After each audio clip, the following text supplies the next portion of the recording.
जब तक कोई ऐसा नेता या उम्मीदवार ऐसा नहीं होगा जो भ्रष्टाचार पे अंकुश लगा सके, तब तक इस शहर का विकास होना नामुमकिन है। शहर की जनता से पूछेंगे इस बार आपको किस प्रकार का चेहरा चाहिए, युवा या सीनियर सिटीजन, आप किसके पक्ष में हैं?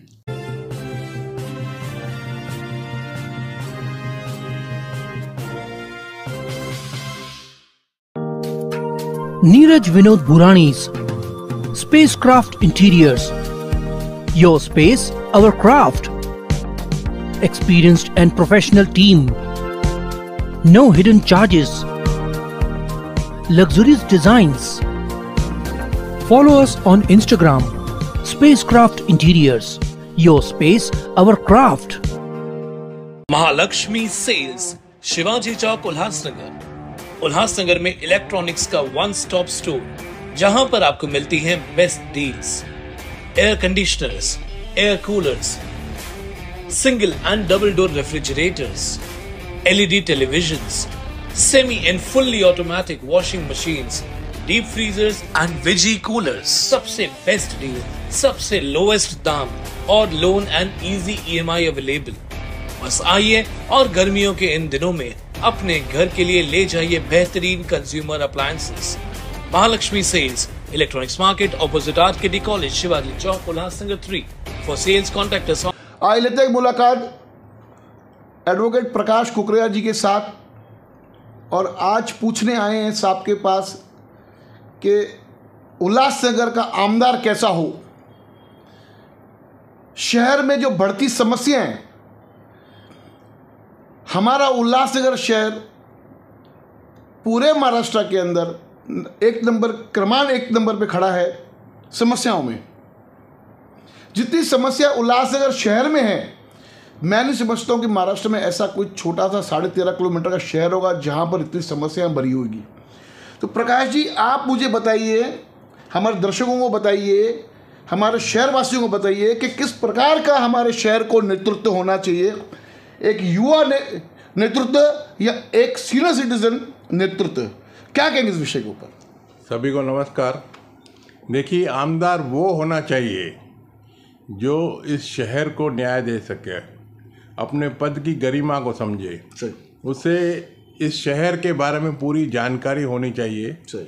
और दूरदृष्टि होनी चाहिए। सही।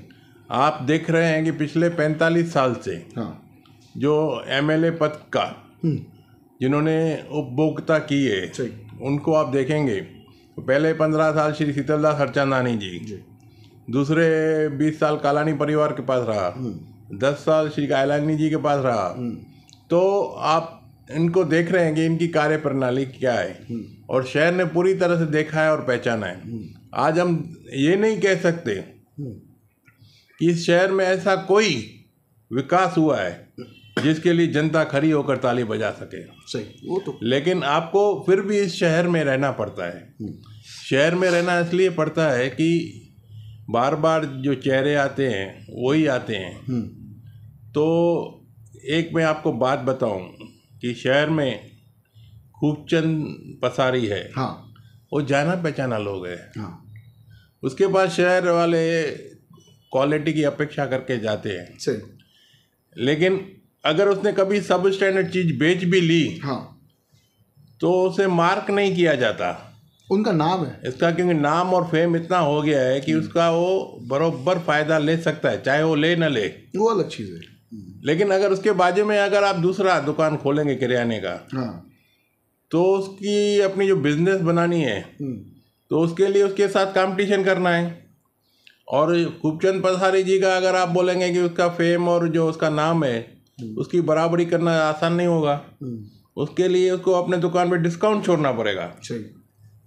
अगर आप डिस्काउंट छोड़ेंगे तो उसको माल नुकसान पे बेचना होगा। सही। वो तो ऐसे हालत में आप समझो कि एक ही चेहरा या एक या दूसरा चेहरा बार बार आ रहा है, तो लोगों को यही वहम है कि खूबचंद पसारी अच्छा व्यापारी है। जब आप किसी को बदलेंगे तो आपको पता चलेगा, या नेता बदलोगे तो शहर बदलेगा। जब आप किसी को बदलेंगे तभी आपको पता चलेगा कि उसकी कार्य प्रणाली क्या है और वो कितना कीर्तिमान हो सकता है। सही। तो ऐसे हालात में हमारे शहर में एक कहते हैं ना कि बच्चा जब वो स्कूल में 1 साल फेल होता है तो उसके माँ बाप क्या बोलते हैं, ठीक है दूसरे साल ट्यूशन लगा के फिर से लगाओ, तो फिर भी फेल हो गया, फिर तीसरे साल आप उसको स्कूल में रखो, तीसरे साल भी फेल हो गया, तो चौथे साल उसको बच्चे को माँ बाप निकाल देते हैं, बोलते हैं इसको कुछ समझ नहीं है और ये कुछ कर नहीं पाएगा। लेकिन जिस दिन इस जनता को समझ आ गई कि जो फेल हो रहे हैं वो कुछ कर नहीं पा रहे हैं, तो तब चेहरा बदलेगा, तब इस शहर में कुछ विकास की राह दिखेगी। साहब, आपने भी पिछली बार भी चुनाव, आपने पिछले विधानसभा में आपने चुनाव लड़ा था, तो क्या इस बार आपकी तैयारी है?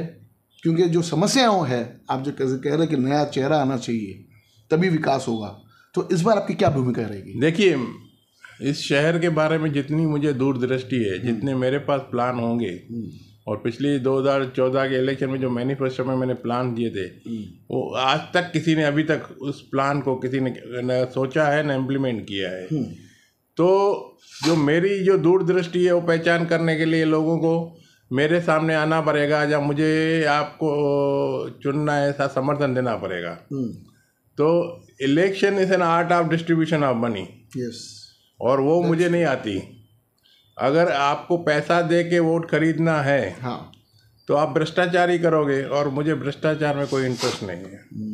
तो आज का विकास शहर में क्यों नहीं दिख रहा है, उसकी वजह यह है कि उल्लासनगर महानगर पालिका में जो भ्रष्टाचार चल रहा है चरम सीमा पर है, और चरम सीमा पे होने के कारण जो आप विकास करते हो उसे आपको फिर से विकास करना पड़ता है। एक रोड आप 10 बार बनाते हो, और उसके कारण वो जो क्वालिटी है इस शहर को नहीं मिल पा रही है, और खर्चा बार बार हो रहा है लेकिन आपको कुछ रिजल्ट नहीं मिल रहा है। तो ऐसे में क्या है कि जब तक कोई ऐसा नेता या उम्मीदवार ऐसा नहीं होगा जो भ्रष्टाचार पे अंकुश लगा सके, तब तक इस शहर का विकास होना नामुमकिन है। तो इस बार मतलब किस प्रकार की, मतलब जैसे हमने कहा हम लोगों के बीच में जाएंगे, नेताओं से पूछेंगे, पब्लिक के बीच में जाएंगे, शहर की जनता से पूछेंगे, इस बार आपको किस प्रकार का चेहरा चाहिए, युवा या सीनियर सिटीजन? आप किसके पक्ष में हैं? आप क्या चाहते हैं? देखिए, ये युवा या सीनियर इस बात का कोई आप भेदभाव मत रखो। आपको यह तय करना है कि जो भावी उम्मीदवार है वो कितने सक्षम है, और इसके लिए आपको एक खुला मंच लगाना होगा जहाँ पे आस्क एनी क्वेश्चन होगा। आस्क एनी क्वेश्चन, हाँ, और मेरा सवाल रहेगा, उनका जवाब रहेगा। उसके बाद जवाब लेने के बाद अगर जनता समझ पाई कोई जो उम्मीदवार है या कौन उम्मीदवार सही है, उसे खड़ा रहना चाहिए, तो जनता जनार्दन डिसाइड करेगी। पहले इनको सवालों का जवाब देने दो। ऐसे तो घर घर में लीडर पैदा हो गए और सभी कह रहे हैं कि मैं उम्मीदवार हूँ, मैं उम्मीदवार हूँ, मैं उम्मीदवार हूँ, तो इससे कोई पहचान नहीं बनती कि वो आमदार बनने वाला है वो। लेकिन आमदार उसे बनना चाहिए शहर की जिसको दूरदृष्टि हो। जिस दिन इस शहर ने समझ लिया कि भाई एक ऐसा उम्मीदवार चुनना है जिससे भ्रष्टाचार से लगाव ना हो और वो इस शहर को न्याय दे सकता है, उस दिन मैं उम्मीदवार जरूर बनूंगा। और उसके बाद ये भी बता दूं, ये जो है ना, संपत्ति से विल बन सकती है, संस्कार से गुडविल बन सकती है। वो तो है। तो मेरी जो गुडविल है आज भी जिंदा है, केवल पैसों का खेल है और मैं पैसों से व्यापार नहीं करता। सही।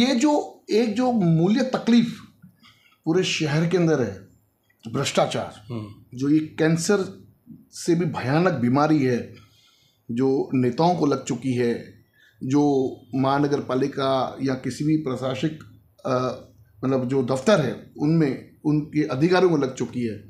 अगर इस पे अगर सरकार अगर लगाम लगाती है तो हमारे शहर का कैसा दृश्य रहेगा आपके हिसाब से? देखिए, ये तब होगा जब यहाँ के नेता लोग चाहेंगे कि भ्रष्टाचार पे अंकुश लगे। अंकुश, एकदम फुल स्टॉप। जिस दिन अंकुश लगेगा आपका विकास भी होगा और आपको शहर में क्वालिटी भी मिलेगी। लेकिन यहाँ पे कई नेता जो है हिस्सेदार है और बंदर बाट चल रहा है, तो इसके कारण आपको कहीं भी ये महसूस नहीं होगा कि यहाँ विकास होगा। आपको मैं बता दूं सर कि जिन जिन लोगों ने पलायन किया उल्लासनगर शहर से, कुछ मेरे रिश्तेदार भी है, जब कहते हैं ना कि हमको याद आती है उल्लासनगर की, क्योंकि हमारा जन्मस्थल वो है उल्लासनगर, तो कुछ पीड़ाएं हैं उनके दिल में भी। दिल से उन लोग ने पलायन नहीं किया है। वो चाहते हैं कि आज भी अगर हमारे उल्लासनगर शहर में फैसिलिटीज आती है तो सबसे पहले हम वापस उल्लासनगर में आएंगे। तो ऐसा क्या होना चाहिए ऐसे नेताओं में, ऐसी किस प्रकार की क्वालिटी होनी चाहिए, खास करके एक क्वालिटी पे आप किस पर ध्यान देते हो जिसके कारण हमारे शहर के अंदर अंकुश लगे भ्रष्टाचार पे? देखिए, जो सवाल नहीं करते हाँ वो पाखंडी होते हैं। हाँ, जो समझ नहीं पाते उसे मूर्ख कहते हैं। हाँ, और जो सवाल उठाना ही नहीं चाहते तो वो गुलाम होते हैं। गुलाम, सही है। तो ऐसी जो दशा है हमारे उल्लासनगर में कि हम किसी सिचुएशन को फेस करना नहीं चाहते, सिचुएशन से भागना चाहते हैं। अगर जनता जिस दिन तय करेगी कि हमारे शहर को विकास चाहिए और विकास इन्हीं नेताओं को या जो हम नए उम्मीदवार चुनेंगे उनको करना है, तो कामयाबी कहीं दूर नहीं रहेगी। कामयाबी नज़दीक है। हाँ, कामयाबी नज़दीक है, लेकिन उसके लिए जनता को जागना होगा। क्रांति के बगैर कुछ नहीं होगा। क्रांति पर कुछ नहीं होगा। बहुत अच्छा लगा आज प्रकाश जी से बात करते हुए। काफ़ी दिनों से एक सवाल जो हमारे दर्शकों को की एक मांग रहती है कि एक सवाल, तो उल्लासनगर में 19 पैनल है, उस 19 पैनलों के अंदर सबसे ज्यादा भ्रष्टाचार कौन से पैनल में हुआ है, सबसे ज्यादा बोगस जो टेंडर पास हुए हैं, बोगस टेंडर्स, यानी आप अगर यहां से मतलब एक गली से दूसरी गली तक, दूसरी गली से लेकर वापस पहली गली तक, सबसे ज्यादा जो बोगस टेंडर्स जो पास हुए हैं, जो लोगों के जनता के पैसों से खिलवाड़ किया गया है, कौन सा वो पैनल है पूरे उल्लासनगर के अंदर? कमेंट बॉक्स में जरूर लिख के भेजिएगा। धन्यवाद। देखते रहिए फिर से बॉगी न्यूज़ चैनल।